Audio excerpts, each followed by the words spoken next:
All right, so that's 4 or 5, the general multiplication rule and tree diagrams. Only 2 objectives, so only 2 videos for this set of notes. Tree diagrams are very important. It's a great visual representation of a multi-step probability problem.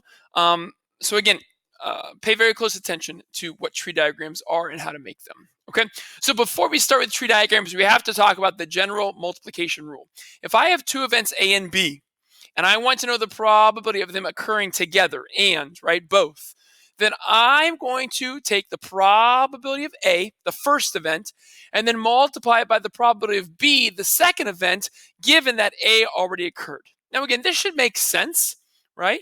Because if they are, we're going to talk about independence in the next section, but if these 2 events are not independent, and we talked about it in 4.4, if they're not independent, then B's probability is going to change once A occurs, right? So we have to do it like this. Now, this comes directly from the conditional probability formula. So if you recall the conditional probability formula, probability of B given A is going to be the probability of both, the probability of A and B occurring, divided by the probability of A, the given event occurring.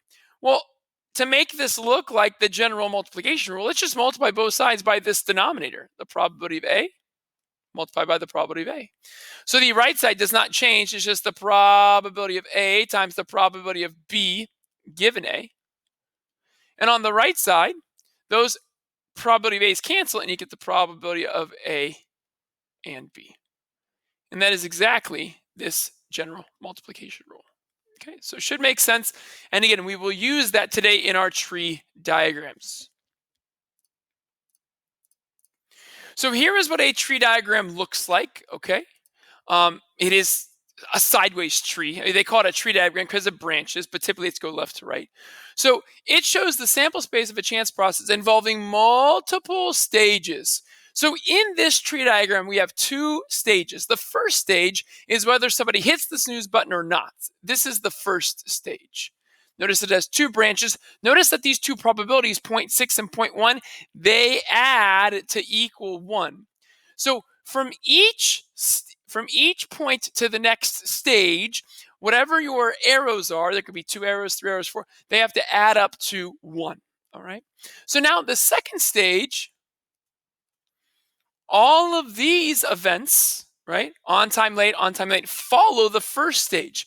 So all probabilities after the first stage are considered conditional probabilities. So this 0.70 along the branch to all on time is the probability that this person was on time given that they hit the snooze. And again, it's because they followed the snooze pathway. All right. Now notice here, from the snooze button, there are 2 branches. And again, these 2 will add up to 1. And so will these 2. They'll add up to 1. Okay, so again, it's not all 4 of these add up to 1. It's just the 2 from the snooze and the 2 from the doesn't hit the snooze. So how does the general multiplication rule play into this? Well, say I want to find the probability that they hit the snooze and they're on time. T for on time. Well, the general multiplication rule will say, well, that's the probability they hit the snooze times the probability that they're on time given that they hit the snooze. Well, that is this pathway, because what is the 0.6? That's the probability that they hit the snooze. And then what is the 0.7? That's the probability that they're on time given they hit the snooze. So this is what we're going to do. This is why the general multiplication rule is so important, because it's going to help us find our probabilities at the ends of this tree diagram. Very, very, very important ideas. Okay. All right, cool. So let's take a look at our first example. Yeah, sure.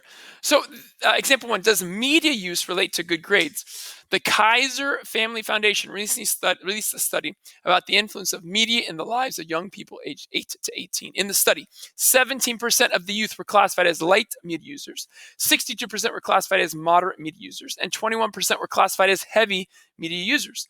Of the light users who responded, 74% described their grades as good, while only 68% of the moderate users and 52% of the heavy users described their grades as good. Suppose that we select one young person at random.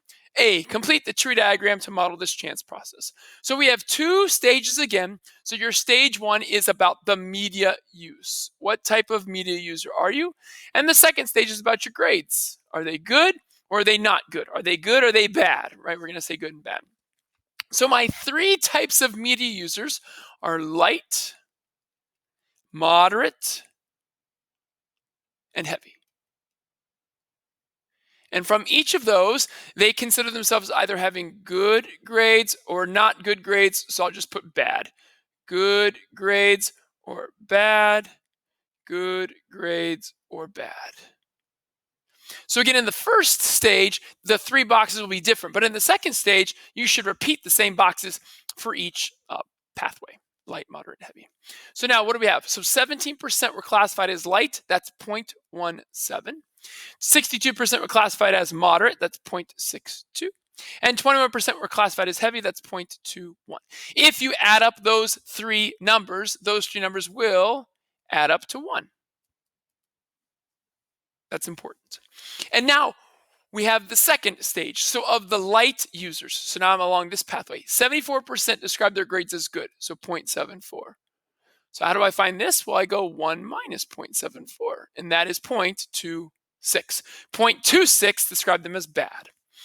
68% of moderates said their grades were good, so 0.68. So again, do 1 minus 0.68, and that's 0.32. And then 52% of heavy users describe their grades as good, so that's 0.52. Down the bad pathway, 0.48, 1 minus 0.52. So here is our tree diagram we're going to use. I'm going to take a quick picture of this and copy it onto the next slide. Okay, so the second part to this problem says, find the probability that this person describes his grades as good. So if we look at this tree diagram, there are three ways to have good grades. Okay, you could be a light user and have good grades. You could be a moderate user and have good grades. You could be a heavy user and have good grades. So we need to find three separate probabilities and add them together. So we're going to find the probability of being a light user, L for light, and G for good grades. L and G. Well, that's the probability of L times the probability of G given that I'm L. Well, that's just going to be 0.17 times 0.74. That is the pathway, and I'll use red or orange, whatever, red. 0.17 times 0.74. That is this pathway, a light user and having good grades. Okay, so we're going to find out what that is. We also need to find the probability of being a moderate and having good grades. Well, that's going to be this pathway, moderate 0.62, good 0.68. 0.62 times 0.68. And we also have to find the probability of being a heavy user and having good grades. Probability of heavy and good grades. And that's going to be 0.21 times 0.52.